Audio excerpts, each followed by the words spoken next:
नमस्कार दोस्तों, एक बार फिर से आप सभी का अभिनंदन करती हूँ अपने YouTube चैनल पर। तो दोस्तों, आज हम आपको गाय माता की पौराणिक कथा सुनाने जा रहे हैं। आपने कई व्रतों की कहानियाँ अवश्य सुनी होंगी, आपको गाय माता की कथा भी सुननी चाहिए। दोस्तों, गाय को बनी पहली रोटी खिलाने से, गाय माता की इस प्रकार से सेवा करने से मरने के बाद परलोक जाने पर सुख सौभाग्य का पुण्य फल प्राप्त होता है। रोज एक रोटी खिलाने से हमारे द्वारा किए गए सभी कष्ट और पाप कटते हैं और भौतिक सुख में वृद्धि होती है। इसीलिए घर पर बनी पहली रोटी गाय को अवश्य खिलानी चाहिए। आइए जानते हैं गाय माता की पौराणिक कथा। एक समय की बात है, एक गांव में एक साहूकारनी रहती थी। वह गाय माता की अनन्य भक्त थी। जब साहूकारनी छोटी थी तब अपने पिताजी और दादी को गाय की सेवा करते हुए देखती थी।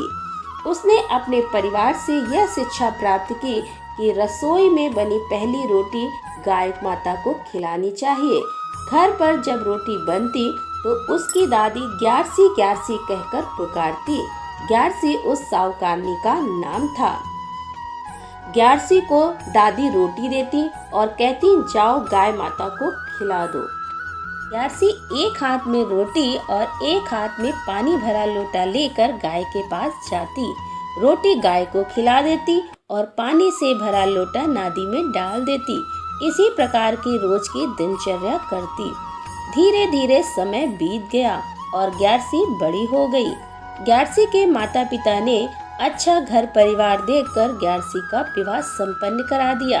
विवाह होने के बाद जब ग्यारसी अपने ससुराल आई तब भी वह ग्यारसी उसी प्रकार गाय को रोटी खिलाती और पानी से भरा लोटा नादी में डाल देती। इस प्रकार से गाय की भक्ति देखकर उसके ससुराल वाले बड़े खुश होते।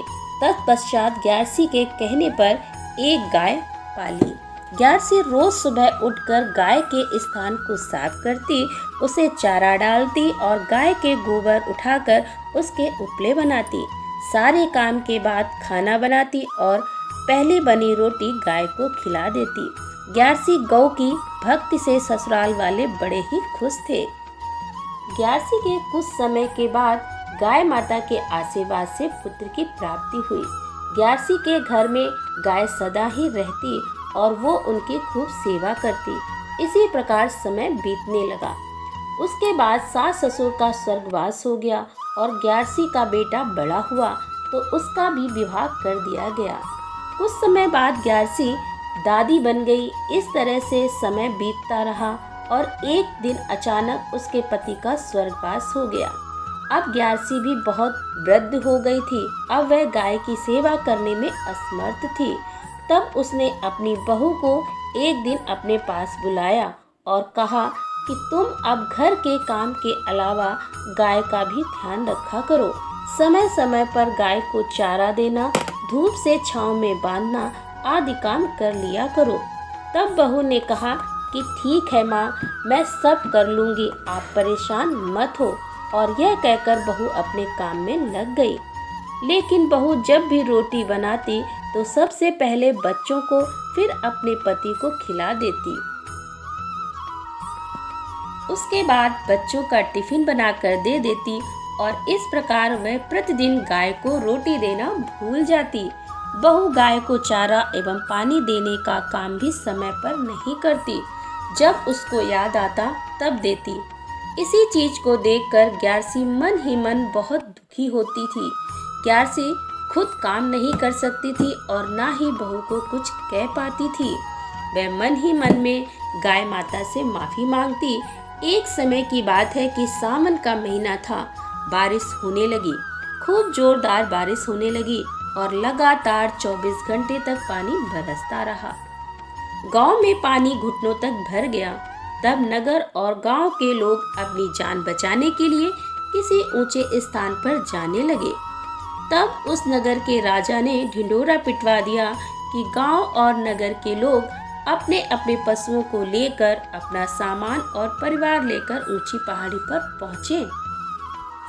राजा का यह आदेश जब ग्यारसी के बेटे को पता चला तो उसने सबसे पहले अपने घर पर बंधी गाय को खोल दिया ताकि वह किसी सुरक्षित स्थान पर पहुंच सके। इसके बाद बहू और बेटा ग्यारसी के पास आए और गांव के सभी लोग चले गए हैं, बस हमारा ही परिवार बचा है, इसीलिए माँ हमने सब कीमती सामान भी ले लिया है, आप उठो और हमारे साथ चलो। तब ग्यारसी ने कहा, बेटा तुम सब उसी पहाड़ी पर चले जाओ, मेरी इतनी ही उम्र थी, अगर मैं बच गई तो तुम्हारा नसीब, और अगर मैं मर गई तो समझ लेना कि मेरी इतनी ही उम्र थी, मेरा अंत समय आ गया। बेटे और बहू ने ग्यारसी को बहुत ही समझाया, पर ग्यारसी ने उनकी एक भी बात नहीं मानी। फिर ग्यारसी के बेटा बहू निराश होकर अपने बच्चों के साथ कीमती सामान लेकर चले गए। अब घर में केवल 2 ही लोग बचे थे, एक तो ग्यारसी और दूसरी उसकी गाय। गाय की रस्सी खोलने के बाद भी गाय कहीं गई नहीं, वह वहीं पर खड़ी रही। और सबके जाने के बाद गाय ग्यारसी की खाट के पास आकर खड़ी हो गई। गांव के सभी खेत खलियान, यहाँ तक कि राजा का महल भी गांव में डूब गया, लेकिन ग्यारसी का घर पानी में नहीं डूबा। पानी लगातार बरसता रहा। साहूकारनी ने गाय की पूंछ पकड़ ली और पानी लगातार 3 दिन तक बरसता ही रहा।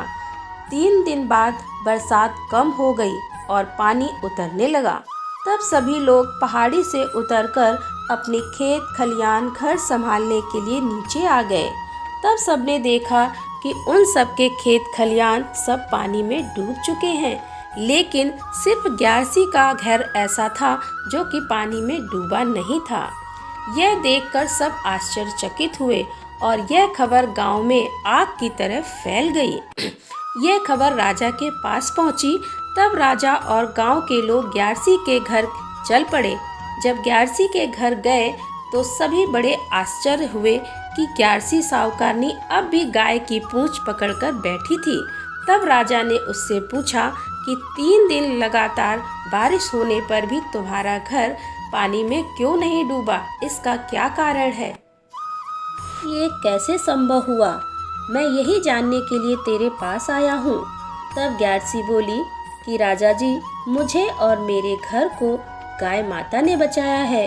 मैंने जीवन भर गाय माता की सेवा की और पहली बनी रोटी गाय को खिलाई, यह उसी का पुण्य फल है। यह सुनकर ग्यारसी के बेटा बहू उसके पैरों में गिरकर क्षमा मांगने लगे। तब ग्यारसी ने कहा कि राजा से कहा कि सभी दान पुण्य का फल मरने के बाद मिलता है, लेकिन गाय की सेवा का फल मरने के बाद तो मिलता ही है, किंतु जीते जी भी गाय की सेवा का फल प्राप्त होता है। गौ माता, जिस प्रकार आपने ग्यारसी साहूकारनी की रक्षा की, उसी प्रकार हम सबकी रक्षा करना। मनुष्यों द्वारा किया गया पुण्य कार्य कभी भी निष्फल नहीं होता, वह किसी न किसी रूप में उसे प्राप्त होता है। तो दोस्तों, कैसा लगा हमारा आज का वीडियो? यदि आपको ये कथा पसंद आई हो तो लाइक करें और ज़्यादा से ज़्यादा इसे अपने दोस्तों के साथ शेयर करें। और आप हमारे चैनल पर पहली बार आए हैं और हमारे चैनल को आपने सब्सक्राइब नहीं किया है तो कृपया हमारे चैनल को सब्सक्राइब कर लें। धन्यवाद। जय गौ माता की।